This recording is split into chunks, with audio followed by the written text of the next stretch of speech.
And we're back with the third segment of the GSMC Sports Podcast presented by the GSMC Sports Network. And in this third segment, we are going to be looking at the first round of the college football playoffs that took place last Saturday. And, since the next Saturday and the next round of the college football playoffs is going to be coming up, I might as well go ahead and do this since I I have yet to do that so far in this week. Again, this is a holiday week, so that's sort of why I've been a little bit MIA.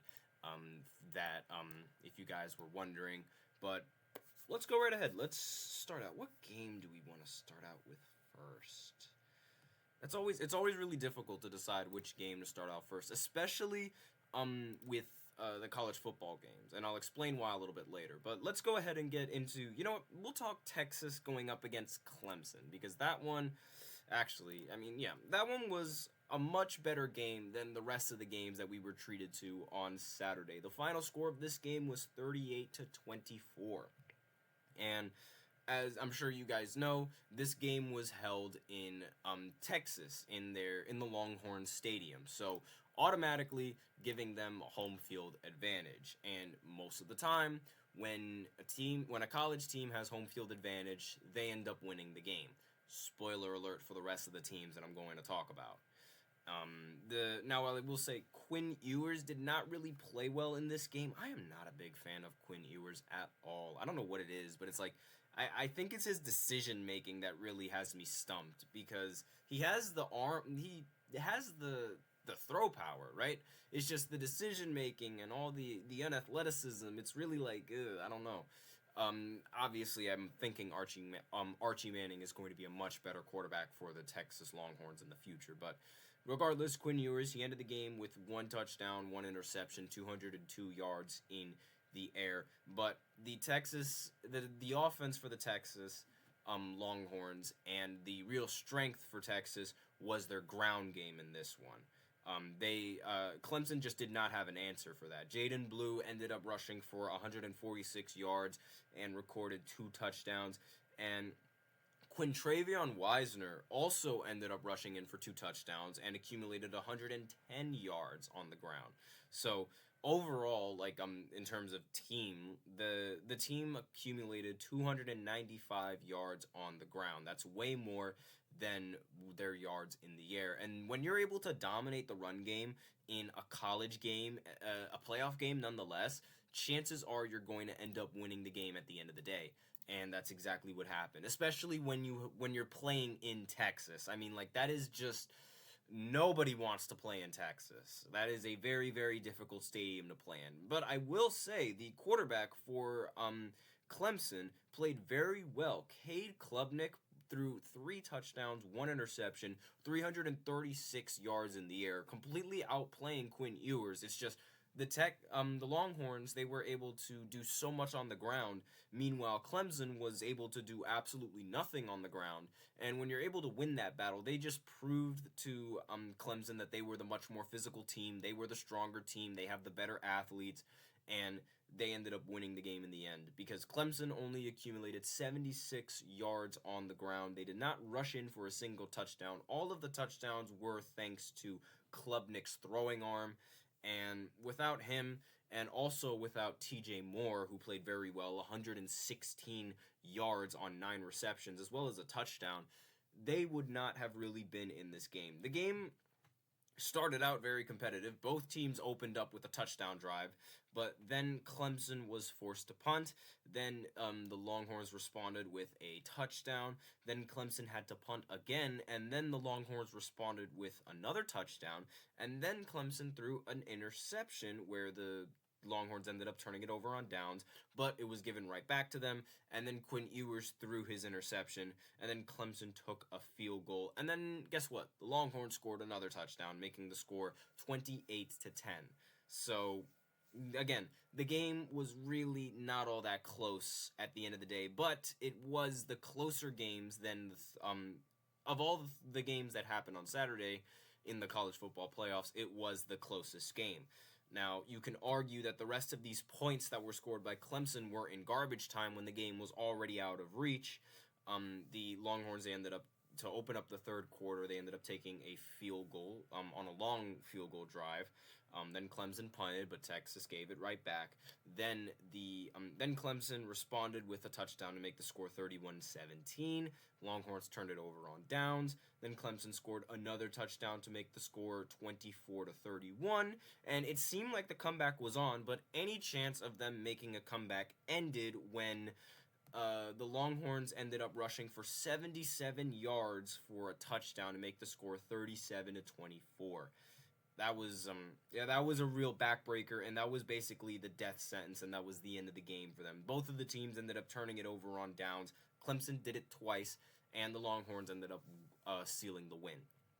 So, I mean, I don't know what you expect from a Texas team that's playing and in a playoff game, and when they have home field advantage. This is the first time that home field advantage was ever used in the college football playoffs, and it's for a reason. Before, well, not really before because it's still going to happen, but usually in these college football playoff games, they're played at neutral sites, so that way no team really has that much of an advantage when going into the game. Because when you are putting an away team, like when you're putting a team like Clemson against a juggernaut team like the Longhorns in their stadium, you are going to have major problems. The Longhorn Stadium is very loud and very, very disruptive. Like, those guys know how to scream. And they're going to make your life very difficult when you're trying to play offense.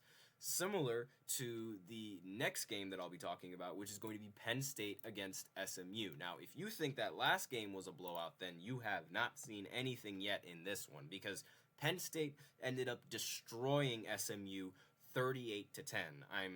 I'm sure all of you guys know just how crazy of an environment it is in Penn State. I mean, one of the best memories that I have with Penn State is when they have their whiteout games. There was this one time where they were going up against, I believe, the University of Michigan.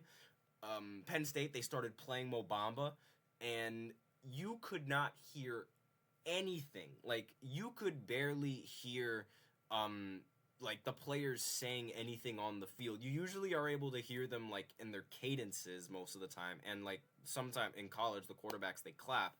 But when Penn State started playing Mo Bamba, it was so loud, and Michigan had to take a timeout in that game. I'm sure most of you guys remember that. It's so iconic, probably one of the most iconic things in college football, period. But playing in Penn State is absolutely no joke, and in a playoff game, that's just a recipe for disaster for any team that has to go up against that. And unfortunately, SMU's quarterback did not have a great game. Kevin Jennings, he was seeing the squiggly lines all over. I'm sure if you guys play college football, you know exactly what I'm talking about. But those squiggly lines on the routes were everywhere. He ended the game throwing 3 interceptions on the day. 1 touchdown, but again, 3 interceptions. Absolutely awful, not ideal, but again, that's what happens when you're playing in Penn State. You are going to get distracted by the noise, and the nerves are most likely going to get to you. Only threw for 195 yards in the air. The SMU offense was also unable to get things going on the ground, where they only accumulated 58 yards on the ground, and Jennings ended up getting sacked several times in this game, which ultimately hindered their rushing yard total because he lost 25 yards on most of the sacks that he ended up accumulating. And again, 3 interceptions going up against Penn State, not ideal. So Penn State was easily able to just win this game with the home field advantage. None of the quarterbacks, because there were multiple quarterbacks in this game, none of the quarterbacks needed to really score a touchdown at all, because the game was basically decided once SMU's quarterback was making all of those mistakes. Their star quarterback, Drew Allard, did not throw a single touchdown. He threw for 127 yards in the air. Not a very good quarterback game, I will say. But on the ground, it was, of course, a very good game. As well as on the defense, it was a very good game for Penn State. Nicholas Singleton ended up recording 1 rushing touchdown on the day in a total of 90 yards. Katrin Allen ended up recording 2 rushing touchdowns. But again, this game was really never close. I mean, Penn State started with a punt, then SMU turned it over on downs, then Penn State punted, and then SMU threw their first interception of the they threw their first interception of the day in the fourth quarter. Well, the quarterback threw the first interception of the day, and it was a yeah, I believe it was a pick six. That was the first interception that he threw. It was a pick six, and they ultimately returned it for a touchdown. Then SMU had to punt. Penn State turned it over on downs. But guess what? SMU's quarterback threw another interception, and it was also returned for another pick six. So it was absolutely awful from the start. Defense scored all the points so far.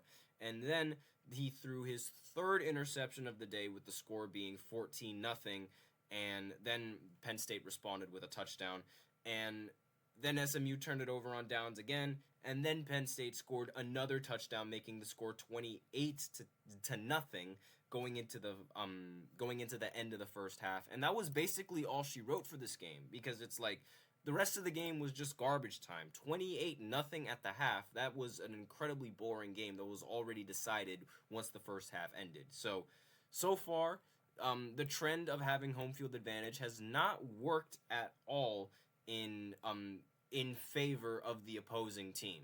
Like, they're getting absolutely, at least in the game spans that we have, they have gotten absolutely pummeled in the games where they don't have home field advantage. And the final game, Ohio State going up against Tennessee, another blowout game, and another game where the home team benefited largely because of the home crowd. Tennessee could not get anything going against Ohio State and their high-powered offense. Their quarterback, who I really cannot pronounce his last name, he's from Hawaii, so it's really difficult, Nico Lamaleava, I believe that's how you pronounce it. Again, forgive me if I messed it up. 104 yards in the air, but again, really nothing. He did record 2 touchdowns on the ground, but that was it. Just 2 touchdowns on the ground and a field goal. That was the only thing that Tennessee could muster. Meanwhile, Ohio State ended up recording 42 points. Their quarterback, Will Howard, played a fantastic game, completed 24 of his 29 passing attempts. One of them was an interception, but it doesn't matter because he threw 2 touchdowns and threw for 311 yards in this game. And, I mean, Judkins he recorded 2 touchdowns in this game as well. Trayvon Henderson recorded 2 touchdowns along with Judkins. And, of course, their receiver, Jeremiah Smith, recorded 2 touchdowns and 103 receiving yards. It should also be mentioned Cody Simon, one of my classmates, ended up leading the defense with the most tackles. He ended the game with 12 tackles. I just wanted to give a little shout out there. But as you can see, so far, most of these games have been blowouts, and the big reason why they've been blowouts was because of the team. It was literally because of the team that had home field advantage. I mean, home field advantage in the playoffs, in my opinion, is not a very good thing. I don't think it's a good thing for college football. I don't think it's really that fair. But again, that's sort of what happens in the NFL. So it's like there's nothing that I can really say about it that I think, like, I don't think it should be abolished, but I do think that maybe other teams should be put in the college football playoffs aside from these teams, because clearly they were unable to handle the pressure of playing in such a hostile environment. Now, these are what the playoffs are looking like right now for the future games. So since we know Ohio ended up beating Tennessee, they're going to match up against Oregon, which was, aside from Michigan, the only team that they ended up losing to, which of course enabled Oregon to get to the number 1 seed. Texas is going to go up against Arizona State. Yeah, that's the name of the team.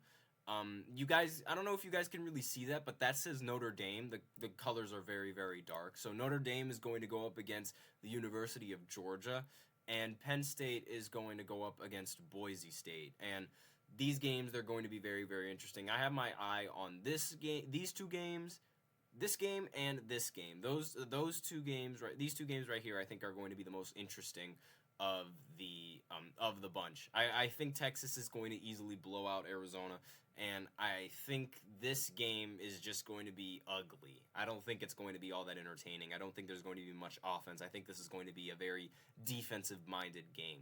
But this game, it could end with a lot of scoring. This game as well, I have no idea how this game is going to go. We'll see if Ashton Genty can keep up with his ridiculous performance. He should be able to do that because his team was one field goal away from being able to beat Oregon. The reason why Oregon was able to beat them was because they had last possession and they were able to take the field goal to win the game. So that's really all that I have for the recap of college football and the games that took place. So since we're done with that, we're going to go ahead and get into the fourth segment where I talk about the NFL games that happened on week 16. Because I did not talk about those games yet, so I'll be right back after this short break. Be sure to stay